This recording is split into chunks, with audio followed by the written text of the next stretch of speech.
like sucking, but I ain't gay. Legit bad podcast. Fuck those honkies. Welcome to Costco. I love you. He really knows how to suck a wiener.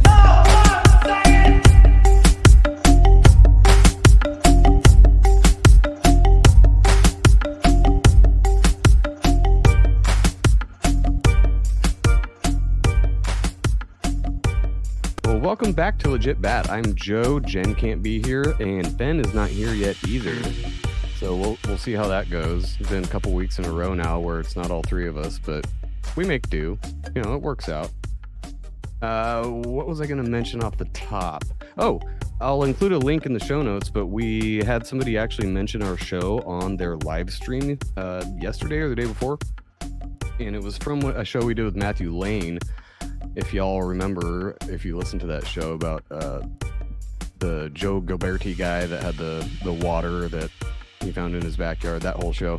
Anyway, it got mentioned on somebody else's show, and he completely disagreed with the guest, Matthew, but that's fine. Everybody's free to their own opinions, and I'm not going to reach out to him, but if you're interested in watching his take on that, I'll include the link in the show notes. What else do we have? I think that might be pretty much it. Oh, it's Pride Month, so happy Pride. Oh, yeah. You are gay. Yeah. Actually, I want to know, is there any gay people that listen to our show? I imagine there is. I mean, why wouldn't you? We don't rag on you too much, you know? Why are you gay? So if you're a gay, reach out and we'll say, hey, it's fine. But tonight we have Mr. Arthur Gorman coming on. And this is somebody who used to go to our church back in the day, actually, when I was very young. And he just so happens to live in the same town still, and he's on my courier route for my job. So it was interesting. And he's on Facebook, and I'll include a link to his Facebook too. But he's always posting great stuff, right down the vein of what we talk about. And he just sent me something yesterday. Pretty frustrated with current politicians, staffers, all that stuff. He's a union rep, I don't want to read the county name, but the county school board member, and a couple other little like committees and stuff like that. And so, I mean, that's just kind of a basic overview. I'll let you introduce yourself and what you do and what your drive is, because I can see it in your posts. So what's your main goal? So the main goal, we really got activated during the mandates, 4 years ago, or before COVID came. Let's say we're just fine. We're working our jobs. We're going on vacation, hanging out, doing family stuff, kids sports, ministry, football, all the things that you would do. Then, of course, COVID comes, right? Shuts the world down. They start telling you, even though you've worked, you've had COVID multiple times, now you need to get this vaccine against something that you've already lived through 3 times. We said no. We had protests. We fought back against all the mandates. They said you're going to lose your job. Thank God we didn't lose our jobs. We fought back against the state on that.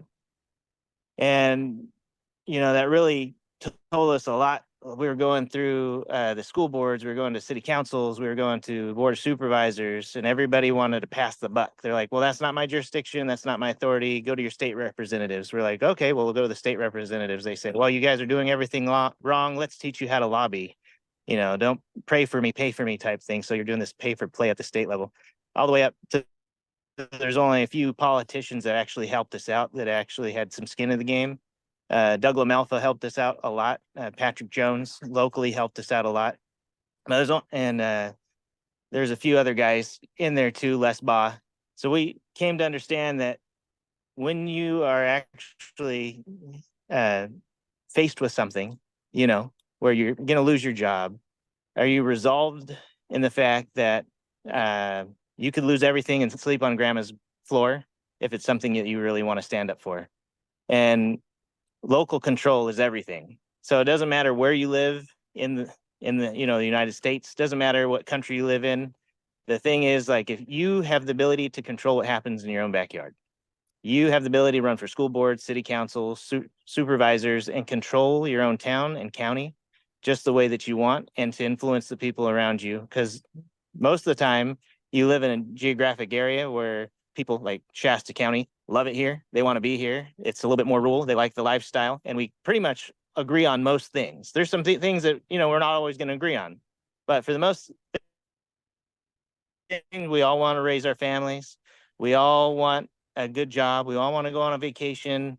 And those are things that are common ground. And when the state comes in to take those things away, well, people get upset, people get mad, and people get activated. And that's kind of where we are. We told everybody to run for school boards. And so I ran for the county school board here in Shasta County and won my race. Several of others of us did. I got activated. I'm a union rep with our nurses union. Work at an acute care hospital here in town. Because if we're not going to protect each other at our own work site, then who is, right? We got involved in politics, so we ran several campaigns. I have to say, over half of our candidates that we've run have won, and it's only through grit, hard work, and determination. We've joined the Republican Central Committee, which before 4 years ago, I had no clue what a Central Committee was. But every county has a Central Committee, whether it's a Republican, Democrat, Libertarian, doesn't matter. You have a Central Committee in your county, which is a position that you can use to get your candidates elected. So we joined that. So we just became active, a little bit more involved in politics and careers. And before that, we were just on the Pee Wee football boards. We ran a youth ministry called Upward Sports through our church, which was awesome. Got a lot of kids to play football, told people about Jesus. It was great times. And that's kind of where we're at right now. The frustration,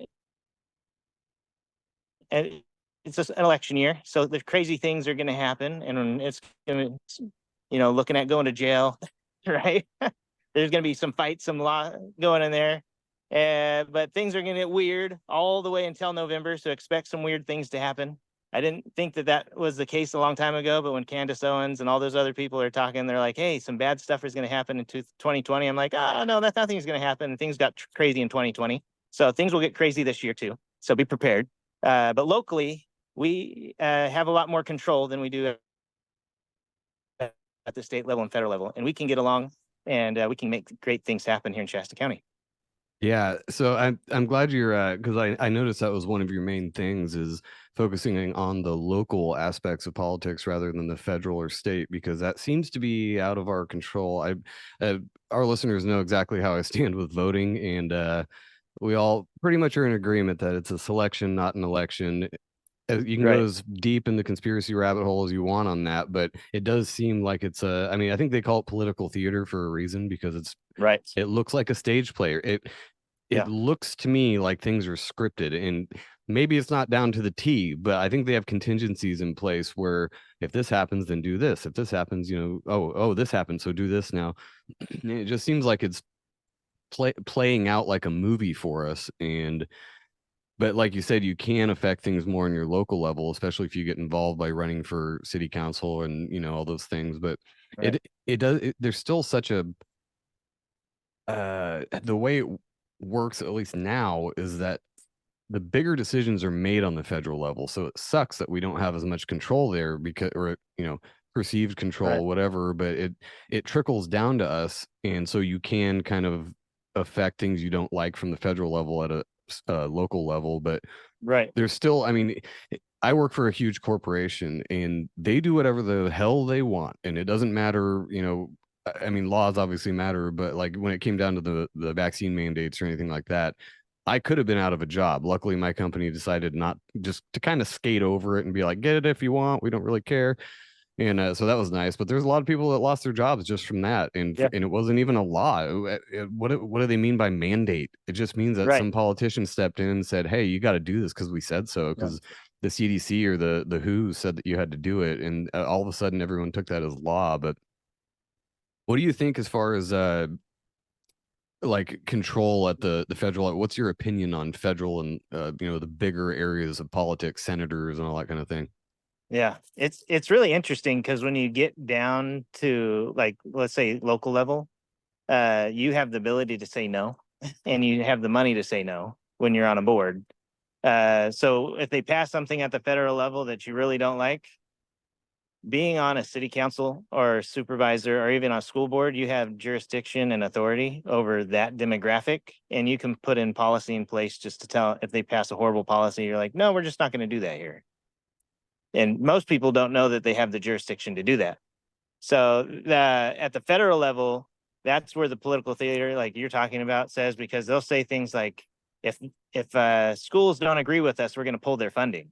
Well, they also put laws in several, longer than I've been alive, that said every child should have a free and equal education. So you can't pull a school's funding, but all the politicians are going to say, oh, we're going to pull their funding, we're not going to give them funding. No, actually you will, because you already put it into law that you will do that. Right? So they'll just do this empty threats, basically. Right. Yeah. So if you don't agree with me, we'll pull your funding. Well, you can't do that. Same thing when it came to the vaccine mandates, and they said, well, they get Joe Biden out there and he's like, everybody's going to get this. And if you don't get it, then companies were going to pull your funding. Well, no, they didn't actually pull any funding from any federal agencies or any county governments. They made it a condition of employment for the ones that were really wanted people to get vaccines, and the people that didn't, like Walmart, FedEx, even the other hospitals. Most hospitals were like, hey, just fill out this form and check this box. We don't care. Just go to work. Right. And that's the way it should have been. But there's a lot of political theater, and the money thing. I mean, it's just a racket. Right. Yeah. Oh, If yeah. me and you wanted to run, I think everybody understands, like, because of the money involved, you will never get the money. And being on the central committee, we learn all these things like waterfalls, all these ways that you can subvert the will of the people by legally laundering money, so that candidates that should never get elected have more ability to be in the public eye. Oh, yeah. I think that's pretty much understood across the board now, that the money just runs everything, and there's such a fee of entry to even get anywhere close to being on the ballot for president that Right. it's like a pipe dream. Like I was talking to my wife the other day that they tell us, oh, you can be whatever you want to be. It's America. And nope, you can't. You can try. You can try to Right. be whatever you Yeah. want, but you absolutely cannot be whatever you want to be. That's Right. not Yeah. how it works. The one thing we have going for us that you could, and this is what I've said before, because people like to complain about, let's say, congressmen or even the state assembly or whatnot, you can file, if you have a couple $1,000, you can file to get on the ticket in your local area for state assembly, state senate, and Congress, just to poke somebody in the eye, just to poke the tiger and let them feel that frustration. And that's where the beauty of, like, the Libertarian Party comes in, like a third party. Because if a third party starts getting actively involved, they can actually put pressure even up to the federal level and say, hey, we're just going to run people against you, or we are going to make sure that our vote is going to go to the other side if you don't listen to what we have to say. So these third parties don't understand yet how much control they have. And that's why I'm really happy that Kennedy's running this time. I like him for a lot of different reasons. I don't like all the reasons, like everything he stands for, but it does give people a different option. And then we can see how much it's actually costing him. That's why you can't run, because how much money he had to raise to actually run as a third party candidate is crazy. But you can actually do that much cheaper at a local level and for Congress in the Senate. Yeah, and at a local level, it's a lot easier to get your name out there, a lot cheaper too than to get it, Yeah. nationally, because that's where a lot of the money comes in, is just exposure and people knowing who you are. I mean, Right. Barack Obama popped out of nowhere, like nobody knew who he was, and all of a sudden he was the Oh, front yeah. runner, and it was like, where'd this guy come from? Guess what? He had the money to put out there and get his name and face out there, and everybody knew who he was. But what do you think about? I don't want to get too far into the weeds in this, because this will Yeah. go out on YouTube, and YouTube Yeah. is a dick about a lot of things. But like, what do you Right. think Yeah. about the potential election shenanigans that go on? Oh, Because I yeah. was just talking to my friend the other day. I'm like, it. So I'm neither side. I would vote third party if there was a good candidate for a third party, but I just haven't seen one. And I Right. think it just all Yeah. it does is split the vote even more. So Right. living in this country, it's gonna come down to a Republican or Democrat. That's how it's always been. There'd have to be some massive upheaval for it to ever get to a third party. Yeah. You could vote for a third party in principle, sure, Right. but what I was telling my buddy, I'm like, Right.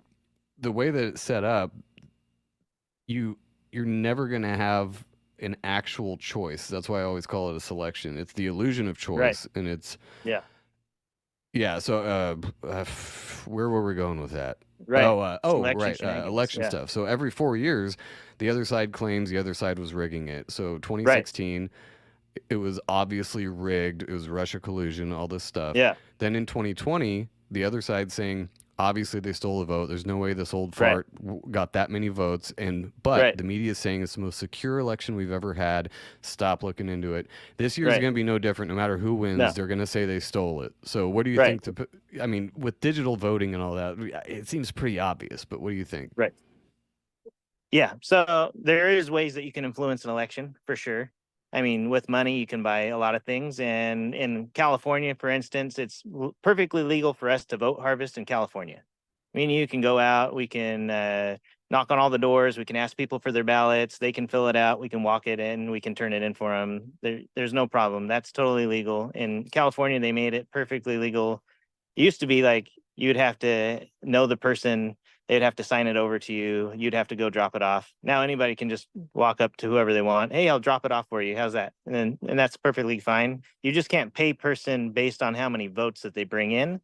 You can pay them hourly, you can pay them a salary, you can give them a bonus. You just can't pay them per ballot that you harvest. And that's in California, where other states they have laws against that. So California kind of disenfranchises other states, but there's a different issue. So I think the shenanigans are going to come. And if you watch Tim Cast's last podcast, they had some guys in Pennsylvania that are doing some things, but it's going to come down to key states that are able to decide a vote within 50 to 60,000 and people actively ballot harvesting in those states. So those will be the shenanigans that get the electoral college to where they want it. And that's where the Democrats and the Republicans are spending all their money to get boots on the ground in all those key swing states that won Biden his election last time. And so the Republicans are finally actively doing legal things the way that you should if you want to win. Some people don't like ballot harvesting, but they've allowed it and it's a legal means to the rules. So if you don't play by the rules, you're going to lose the game every time. Yeah, I mean, if it's legal, then you might as well. I'm talking about like more ballot of harvesting or not. So yeah, I'm talking about more of the potentially illegal things like dead people voting, things like that. So you will. I mean, in Shasta County, they've actually had dead people vote. And I imagine. One of the funniest things I mean, they have. There's places in town. Even if there's a lot of people that have done this. They've gone out and they look, because everybody has the ability to go down to their elections office, get the data, find out who's voting, and you go to a warehouse here in town where no one lives, but someone voted from that location, right? You're like, okay, well, how did someone vote from the warehouse? Do they actually live there? Do they just put that as their address? Oh, actually, no one lives there. It's an empty lot. This has happened around the whole United States. So they need to clean up voter rolls, and because they don't, and I'll tell you where my conspiracy theory brain is, because if I was, the rule of everything,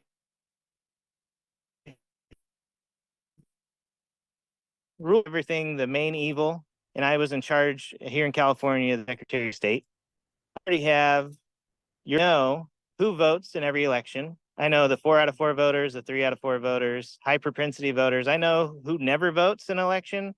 I know who votes one and every 4 elections. I know who only votes in a presidential election, and some people that don't vote in the primary. And they sell all this data from your local elections off third parties. And this is how we know all this information, right? So I could go to my buddy Jeff and say, hey, Jeff, did you vote? And he would say, oh, no, I'm going to vote today. And this actually happened here in Shasta County. He goes down there with his ballot and they said, oh, sorry, Jeff, you already voted.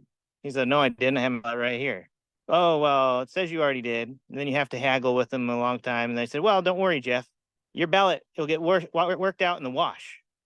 And so we went down to the Secretary of State and said, well, which ballot counted? The first ballot that was in or the second ballot that he actually turned in? They said, well, it'll work its way out in the wash. What happened was they said, whatever ballot makes it there first is the ballot that counts. So if you were the Secretary of State and you could pre-fill out ballots and mark it with the signature from the DMV and mail it directly to the elections office. The elections workers wouldn't know. The machine scans the signature. It says that that's a valid signature, right? And then it just opens it up and processes the ballots. Well, most people don't vote. We know that there's probably 75% of the people that aren't voting, right? And so they could at every county decide that they were going to put extra ballots for the candidate that they want in there and pretty much select any candidate that ever runs locally at the state level or at the federal level. Gavin Newsom. I mean, is that Right. how Gavin Newsom got Yeah. reelected after he was recalled? Like, that was bizarre to me. I could not believe that. After everything that dude's done, he got Yeah. put back in after being recalled. And I know it's because Yeah. of, San Francisco and LA and all these big blue cities that pretty much run the whole state, which sucks for us up here. But I mean, Yeah. and it wasn't that Right. kind of a thing in 2020 too, where they were looking at how the signatures looked like they were printed on the ballot rather than a wet signature that was actually signed. Is that where you were kind of going with Right. that?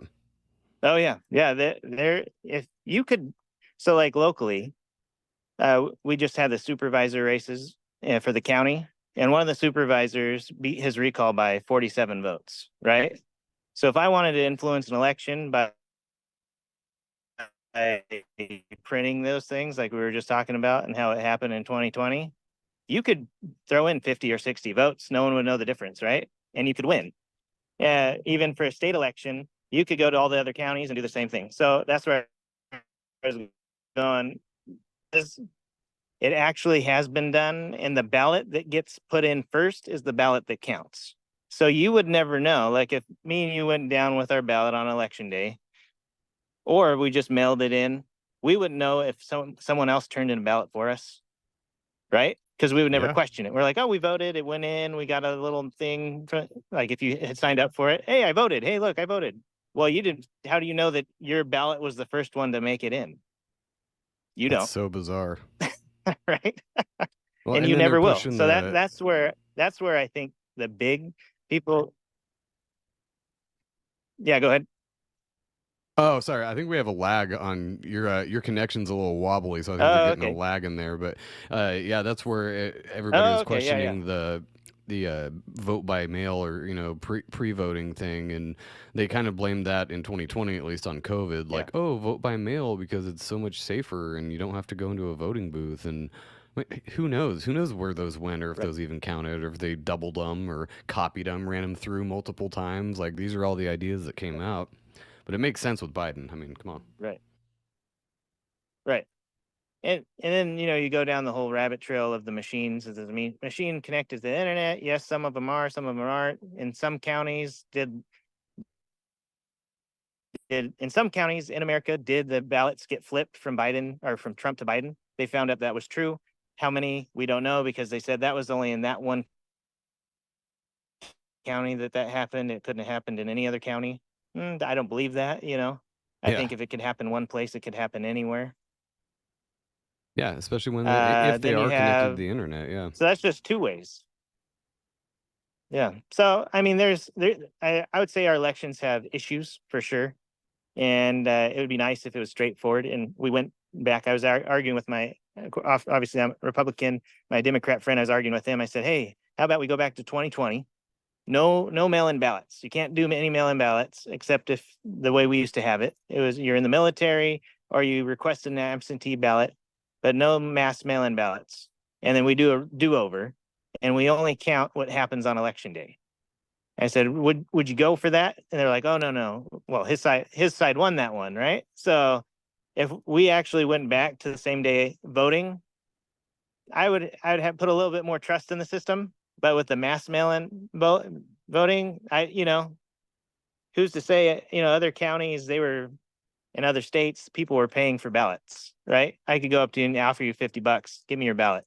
And these people, the money is big. Like, we think in a local election when we spend like maybe $5,000 or $10,000, that's a lot of money.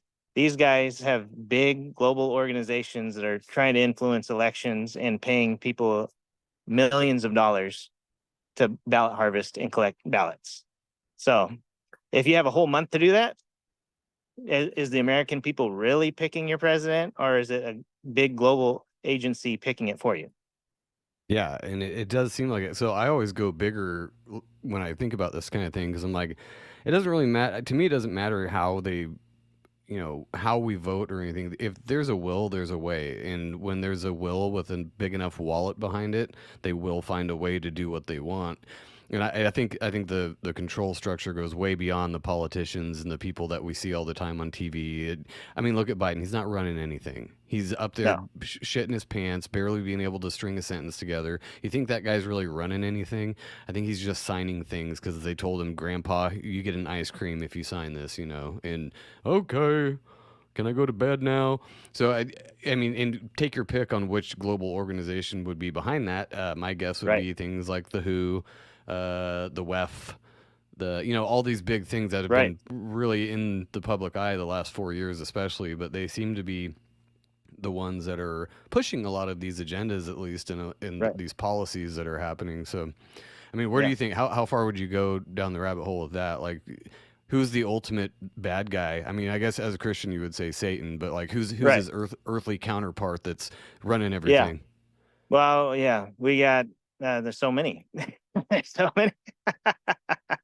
Yeah, we got the WHO is just one means to an end, but behind all of it, was Klaus Schwab and his buddies up there. You got the billionaire elites that think they know better than you, and they want you to eat bugs and be fine with it.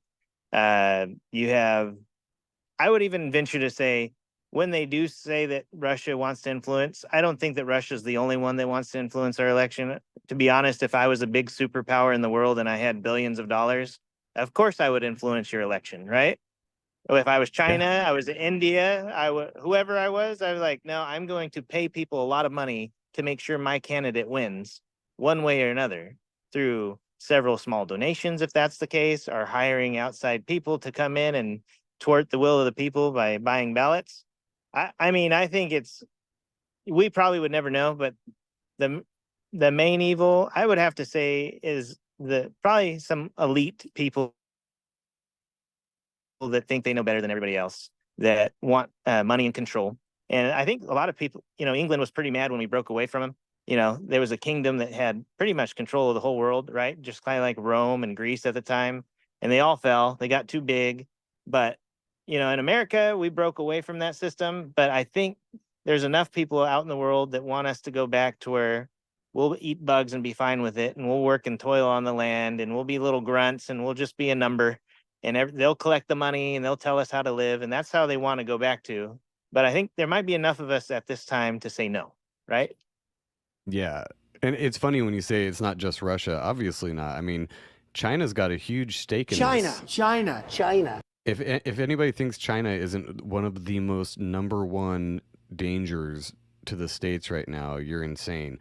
It's not this, oh, it's Russia or it's Palestine or all these things that keeps getting pushed. They really kind of steer clear, especially the media, of talking about China at all. Because if you talk about China, then you're a racist somehow. But that's a different topic. But I mean, as far as the economic implications of all this, where do you think that's going? Because it looks to me like the dollar is just taking a big fat nosedive, and they're doing this push towards Klaus Schwab's Great Reset, and they want to get these digital coins in, the CBDCs, and all these things that you kind of hear about on the fringes. But where do you think that's going? I mean, they would love nothing more to have everybody go to Bitcoin and then buy Bitcoin, right? I mean, right? Because I have a lot of friends that love the Bitcoin. I mean, I have some Bitcoin, right? And they say, well, it's not regulated by any government. Well, Not yet. right now, not yet. Yeah. So we're going to put all of our money in Bitcoin. And then these governments that have more money known to man will go to Bitcoin. They'll buy it, and then they'll change everything the way to Bitcoin. So, I mean, yeah, they just, it's the world. There's a bunch of people in the world that have way more money than us. They want to tell us how to live. And it doesn't matter if it's digital currency or whatever, policies, mandates, they are going to force it on the common guy that just wants to raise his kids, love his wife, work, go on vacation, and have some grandkids, and look back at his life and said, I had a pretty good life. I worked, I enjoyed it. my kids are grown, they have kids of their own. I left a legacy. Whether that is I have a small house or I live in an apartment or I have a big house and I live on a farm, it doesn't matter. You know, people when they get down to the end of their days, they're going to look back and they're going to look at their life and say, I lived pretty good. But you have a group of people that don't have that interest for you. They'd rather everybody had the same cookie cutter house because everything is fair and there's no discipline, there's no ramifications for bad behavior. You know, they want control of your kids. So it's an interesting world we live in. So I think yeah, the cryptocurrency, it's going to be here in a matter of time anyways, because all of our dollars are pretty much digital. When you get your paycheck, it goes right to your bank and you never really pull out cash for the most part. So cash is going to go by the wayside. We just opened a business account and they said, well, if you if you put more than $5,000 worth of cash in at one time, we're going to charge you 30 cents for every $100 that you put in your bank account. You're like, really? Like, I mean, I don't have that kind of cash. You know, maybe, you know, if I started selling marijuana or something, right? I come That's in with expensive to 10,000. get into too. Yeah, I know. I come in with 10 grand. You're going to charge me 30 cents for every $100. It's like, you got to be kidding me. So Yeah. I mean, they're really discouraging anybody from participating in the cash anymore. So I would say yeah. in the next 10 years, I mean, is there a possibility we won't have a cash-based system? 10 years, probably. Yeah, I don't know what to think about that because I don't know enough about Bitcoin or crypto. I mean, I've messed around with it a little bit here and there and made a couple $100, you know, on Bitcoin rise and fall, but I don't. And I know there's a bunch of people out there that listen that know a lot more about this than I do, and you might be right. I don't know, but there's some people that swear by Bitcoin as the answer to all the problems. But I still don't see where the inherent value of Bitcoin is because it's not really backed by anything except for the mining of it. Right. And I've gone rounds with people on this, and I can't wrap my head around it. Either they don't know as much about it as they think, or they just haven't been able to explain it to me in a way that my dum dum can understand because I don't get where the inherent value in Bitcoin is, or with any of these coins. And I know Bitcoin's kind of the king because of the hash and all these, you know, security measures, and it can't be hacked, and like I just don't trust that. Anything digital to me can be hacked if you have a powerful enough computer and know what you're doing. I think that everything can be hacked at some point, especially in the future. And so yeah, I definitely don't trust like a government coin or CBDC because that's even less valuable. I mean, even now cash isn't worth anything anyway, and it was kind of manufactured to be like that. And I go back to, you know, they say, oh, gold and silver are the only real value things. And I'm like, at the end of the day, even those are just shiny rocks. I was trying to tell that to my kid the other day. I'm like, I never understood how that got started as currency back in the ancient times where somebody found gold and was like, you know what? I will give you 6 of these gold rocks if you give me a chicken. And the other guy was like, that sounds good. I will take those six shiny rocks and give you this chicken. Where's the value for that guy at that point back in ancient times? Like what's Right. I know I get it. It's a raw material and okay, blah blah blah. But wouldn't it be better if that same guy was like, hey, I have a goat. I'll give you 14 chickens for the goat. Okay, cool. Now we both get value and we're trading, you know, valuable items together. Or I have a cow.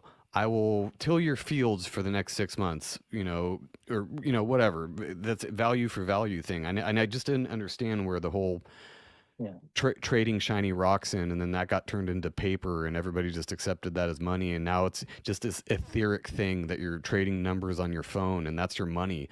Like you said, you never really pull cash out. My check goes into my bank account and then it's zeros and ones that go out to my bills, and I never really even see it. It's already digital. It's just called dollars still. So, yeah. And I mean, there's a lot of different historical things. I mean, the Knights Templar made a way for people to travel and do a pilgrimage and like be able to take their money with them by saying, hey, you got some money or possessions here that are worth value. When you get to the other place, we'll have money or possessions there so that you can travel and buy and sell. And it's like, okay, well, I can understand how you'd need some kind of monetary system if you're going to travel beyond where you live, right? But when this is where I get arguments with my friends. I'm like, if the world really ends, there's no Bitcoin, there's no cash.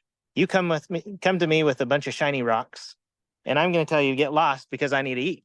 Like, That's what I mean. do Yeah. you have any, do you have guns and bullets so I can go hunting? Right? Do you have a bow and arrow? You got some fishing? Like, what can we do? I'll stitch you up, for in trade. It's going to come down to trade, because if the world really ends, or, let's say what is that? Electronic bomb goes off and you can't access anything and nothing electronic works. You don't have any EMP or dollars, right? something. Yeah. So I mean, when I think of terrorist organizations coming to attack America, that one movie that they blamed Obama on, I don't know if you watched that one, where the planes were flying into the beach and just everything was falling, and the Teslas were driving and crashing, and they had released all these different things and blaming it on different countries. But that was the whole idea, that you turned off the system, no one could participate, and it caused chaos and delusion. And I think that's probably what would happen if they did that, right? And I think that's what kind of like what we're seeing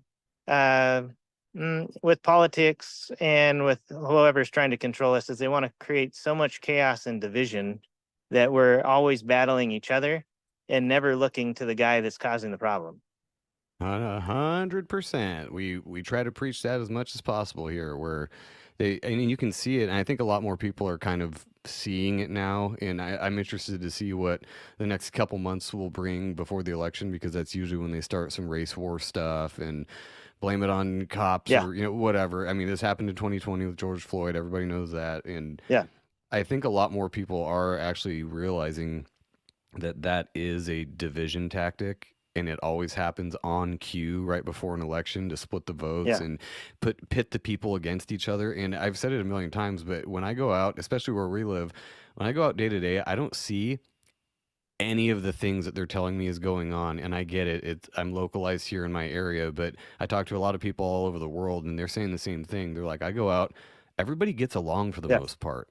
Everybody's really pretty cool to each other. And then you get on and you watch the news, or you pull up your TikTok or whatever, and all you see is black people hitting white people, and white people, cops killing black people and all this stuff. And yes, that happens, obviously, but day to day, it's pretty chill. So you can tell it's just a psychological maneuver to get you to think a certain way, and it's disgusting. Right.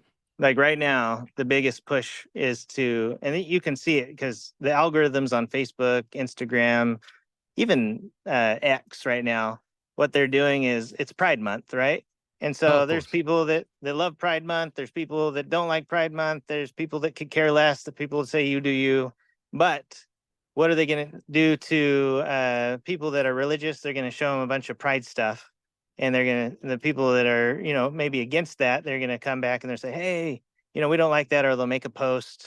And I posted something about, Jesus loves everybody. And we all sin, and we have our own version of sin. And the beautiful thing is God forgives us, and we're all everybody has sin. And so we all need forgiveness. Right.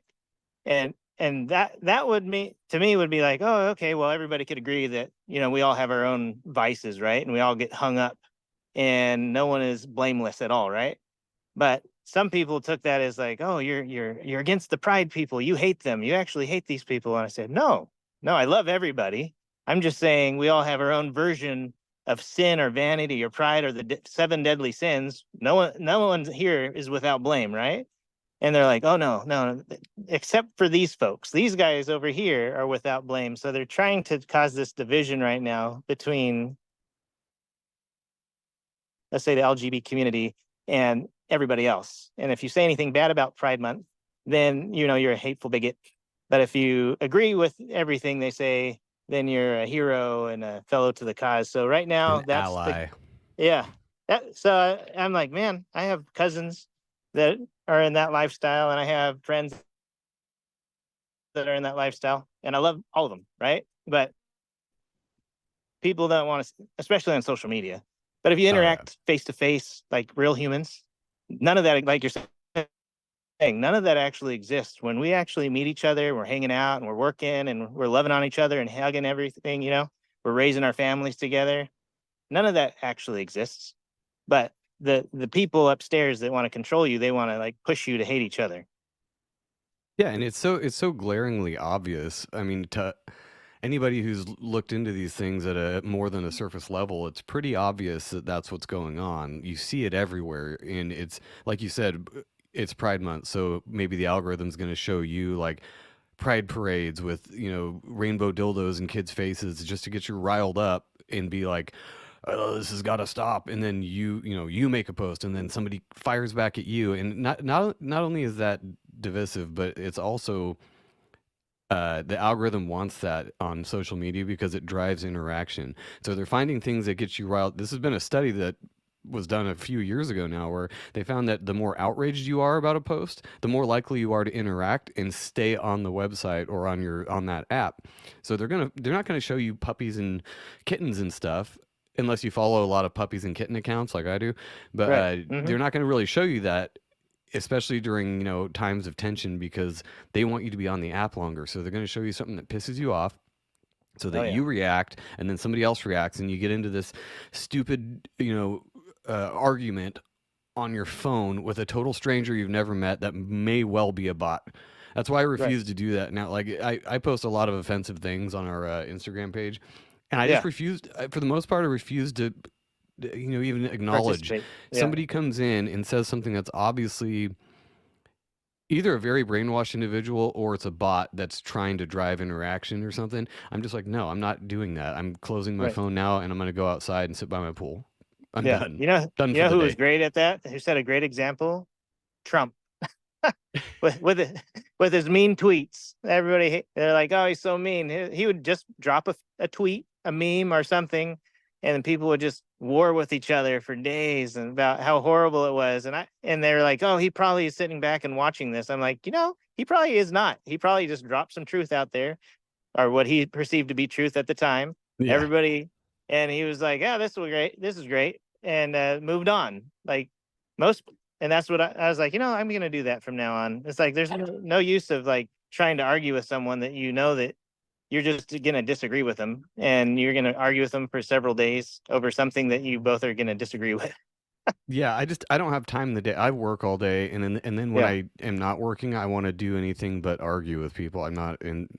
I mean, I'll argue, like, if you want to come on the show Yeah. and have a long form conversation where we can do this, fine. I'm not typing at you Yeah. all night. That's stupid. I No. don't. But it is funny when because I do the same thing. I post and ghost. I fire something off and just Yeah. see where it goes. A couple days later, you come back and I'm like, whoa, that started a shit storm I didn't know Yeah. was coming. Then I'll scroll through some comments and be like, ha, ha, that's funny. And then, Yeah. and now I'm done again. Like, good. It's a beautiful thing. And sometimes you post something and you're like, well, people will really like this. Doesn't go anywhere. And that something that you were like, oh yeah, that's really funny. You didn't think anything of it, and you just kind of share it. 1,000 posts later, people are warring with each other. You're like, really? That's the thing that got you going? Like, that has nothing to do with anything. But I guess somebody somewhere got it. Happens all the time, where I post some innocuous thing, some 5-second clip that I just thought was funny, and 15 million views later, I'm like, that was the one out of everything I post. That was the one that got everyone either happy or sad or angry, or it's mostly a mix of all of that. But yeah. So speaking of algorithms, so we're going to close up here in a minute, or about 10 minutes. Before we get out of here, though, I wanted to get your opinion on the climate change thing, because speaking of algorithms, this has been just inundating my feed, the climate change thing. And before everyone gets riled up and says, you don't know the science behind climate change, but no, I don't. But what I do know is that the climate's always changing. It always has, and probably always will. Yeah. And if you want to get really deep in the weeds and look at the sky every once in a while and then tell me that it's man-made, yeah, probably is man-made. Look at the fucking sky. Yeah. That's not natural. That's not normal. That's not things that have happened for the last, 30 years. Like I remember the skies in the 90s didn't look like this. Go outside on any given day. Tell me there's not something up with that. Or how low the clouds are now. Just that. Just watch and see next time when they spray the stuff in the sky how low your clouds will be. So I met this guy, right? There's a patient of mine, and I said, "What do you do for work?" He says, "Oh, I install water filters in Mount Shasta." I was like, "Oh, that's pretty cool. Have you done that your whole life?" He's an old guy. He's all, "No, actually, I worked for the government most of my life, seeding the sky and seeding the clouds I was like, oh, you're just, bullshitting me, aren't you? He's all, no, actually, no. He's all, we had one base down in Death Valley. We had another base over there in Colorado. And I was like, oh, okay, well, tell me how you seeded the clouds back then. He said, well, we get a bunch of silver nitrate and we would release it into the sky and propel it up into the clouds. And he said it was great because what we would do is we would influence the weather by, if we saturated the clouds with enough silver nitrate crystals, basically it would mimic it being saturated with water. And then, of course, that whole cascade of events, we'd get more water in California, which would water all the crops, which would produce a better yield. And it was better for us because California was making more food for the nation and more food for the world. We're doing a great job. And over in Colorado, we would influence the weather by putting all the silver nitrate crystals up.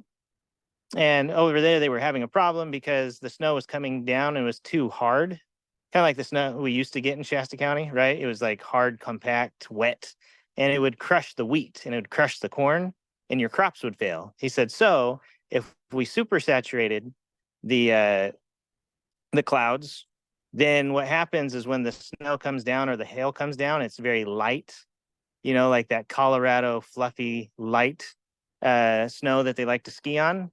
He's like, it would come down so light, it wouldn't crush everything. It would kind of insulate it and we'd lose less crops. I was like, well, thanks for explaining that to me. I said, how long did you do that? He's all, oh, about 30 years.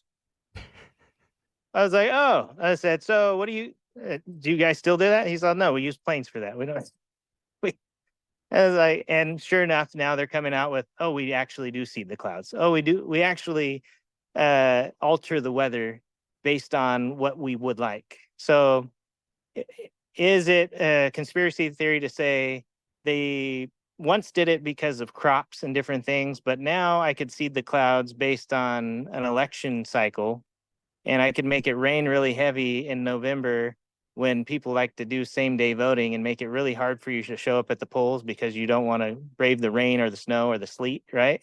And get less people to vote on election day. I would say that could be true, right? Yeah. And that's at a really practical level for that kind of thing. But I literally just talked to my buddy Ron last week about this exact topic. And my thing was when I try to not convince people when if they're new to if you hear the word chemtrail, they're like, oh, you're crazy. Okay, well, just do a Wikipedia search on geoengineering and weather modification. Yeah. Tell me what you think about it. And we did that last week. I actually pulled up Wikipedia articles on this thing. It's a thing they admit to doing, but they've also denied it for the last 60 years, ever since the Vietnam War. At least that's as far back as I'm aware of. But so the fact that they're denying it, I was telling my friend the other day, I'm like, let's just imagine that all it is they're trying to make it rain more for our benefit, and it's totally fine. It's, benign. They're just trying to make it rain so we get better crops. Fine. Why are you denying it then? Why is that something that's got to be hidden if it's all good? That makes me think maybe there's hidden dangers, or maybe it's on purposely not good. Because they found other things in a lot of the residue is like barium and strontium and all these weird chemicals that aren't just silver nitrate seeding the clouds. There's other stuff in there. And as far as the pilots know, maybe that's what they think. It's just silver nitrate and they're making it rain better. Okay, whatever. Yeah. You don't know what else they're putting in those tanks or whatever, you know? It's not it's not a widespread conspiracy. It could just be a few people that know what they're putting in those tanks. Right. You could go to Agent Orange during Vietnam and the government just denied. Oh, the GIs never got sprayed with it. Oh, now even my grandpa, he ended up having prostate cancer. Why? Because of Agent Orange. What else do they find in Agent Orange is like amiodarone. You're like, why is amiodarone, a drug meant for cardiac arrhythmias, doing in Agent Orange? Well, they needed to decrease there was an herbicide, but they put all sorts of horrible stuff in there, and they can still find it in the groundwater over in Vietnam and in the plants. So that's 100%. Our government doesn't have our best interest at mind, and they'll put anything in those chemicals to seed everything. I asked the gentleman that was seeding the clouds, I said, would you drink the water after it rained? He said, no. I said, would you eat the snow after it fell? He's like, absolutely not. I was like, yeah. He's like, well, when you put chemicals in this clouds and it comes down, it's not water. Well, it is. It is water and mixed with all the other things, right? So people wonder why their immune systems are down. You wonder why your endocrine system is angry. You wonder why, we have so much cancer and all sorts of other things. It's like when you're getting a daily dose of environmental chemicals sprayed on you, it's probably not a good thing. Yeah, you think, and that's on top of everything else. And we actually had this argument too, where I'm like, yes, grow your own food. That's going to be 100% better for you than most of the things you can get in the store.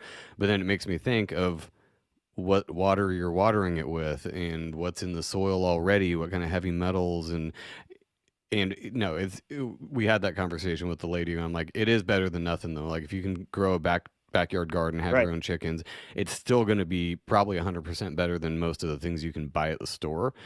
But it's still going to be in there. I mean, it's in the Oh, yeah. air, it's in the water, it's everywhere. We're just, and what do they want? They want fat, lazy, dumb Americans that just believe everything they hear, are docile, and just do what they're told. Who wouldn't right. want that? If you're a controlling Oh, yeah. class, why wouldn't you want that? You want the dumbest, laziest people you can get that just barely do their jobs enough to keep you going and eat the poison, eat the bugs, Right. and we'll be good because we're up here in this detached portion of the pyramid. We don't give a shit about the bottom part. No. As long as they do their part. Yeah. If all of us could just realize that, what you just said, just realize that those people don't have our best intentions in mind, and we could all just locally come together and be like, all right, we're just going to say no. Next time you pass something that's horrible for us, next time that you start to spray us with different things, we're just going to say no. We're going to run for office at a local level. When we want, if we don't agree with the policy, we're just going to tell you no, kick rocks. And if everybody did that with all the different counties, even in California, you could take it back.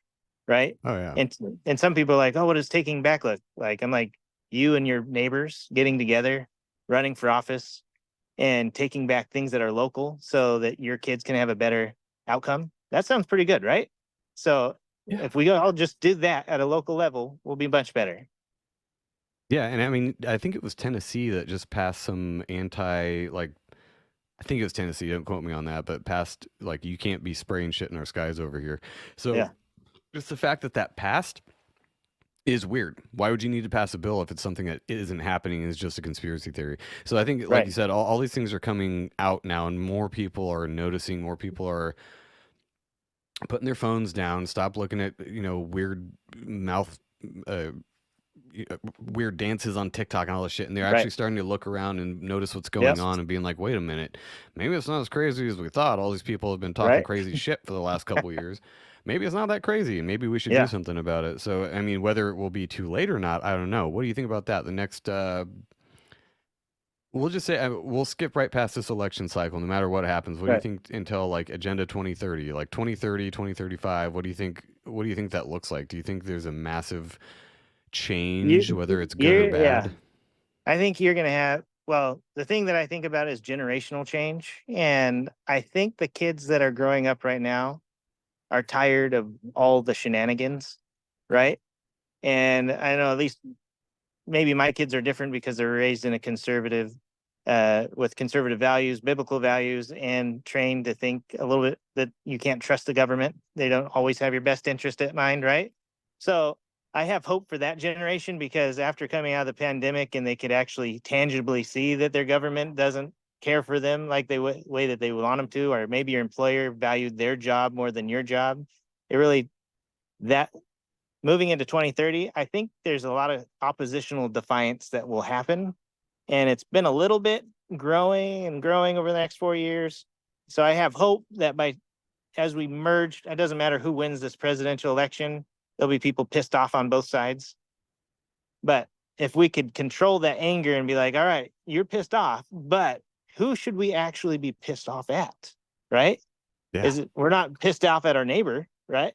Don't blame it on your neighbor. They didn't do anything, but blame it on the people that don't have your best interest in mind. If we just keep on focusing on that and just leading people to the truth, I think we could gather enough people together by 2030. We're not going to be controlled by a global organization. Being that said, if you do have Christian values and you believe in the Bible, at some point we will be controlled by a global organization. Well, they're well on their way. If that is the Yeah. goal, they're doing this bang up job of getting that done. And the only way Yeah. it can be stopped is by, individuals, local level, doing what you can. Yeah. Go vote if you feel like that's necessary. If you feel like one is lesser evil than the other, by all means, go vote for them. I don't care anymore, especially at the federal level. I'm not even, I'm exiting the system as far as that's concerned. I'm just not playing their game anymore. But, well, thanks, dude. Thanks for coming on. And besides it's been good. your Facebook page, so are you going to be like coming out with a YouTube or your own podcast or anything like that? Because you probably should. Yeah, no, I probably should. My wife has one called We the Parents, and she does that one with her buddy Leslie. And at some point, I'll probably do a podcast and get people on. I like to connect. I've connected with tons of people all across the country just to like network and do things. And it's funny because we all agree pretty much on the same things. And just kind of like you, it's like, okay, we all know that we need to do something, and we need to gather our people together at a local level and move forward. And but yeah, I'll probably come out with a podcast at some point. Nice, that'd be awesome. Do you mind if I put your email address out there, or do you want that? Yeah, go ahead. Okay, no. So I'll put your you could even Facebook. I put my phone number on pretty much everything I post, and people are like, "Why do you do that?" I said, "But you'd be surprised that I don't really get very many calls." But and also, what are you gonna do? Text me to death? Who cares? Right? Yeah. Yeah. Right. Yeah, so I'll put your Facebook, your email, and all that stuff in the show notes too. If anybody has any questions or wants to delve further into anything we talked about. Yeah. And that'll do it, I guess, for this week. And we will see everybody next week. Thank you, everybody on Rockfin, YouTube, and audio. We will catch you guys next week. Thank you for listening to Legit Bad. Please address all content grievances to gofuckyourself@yourmom.com. See you next week.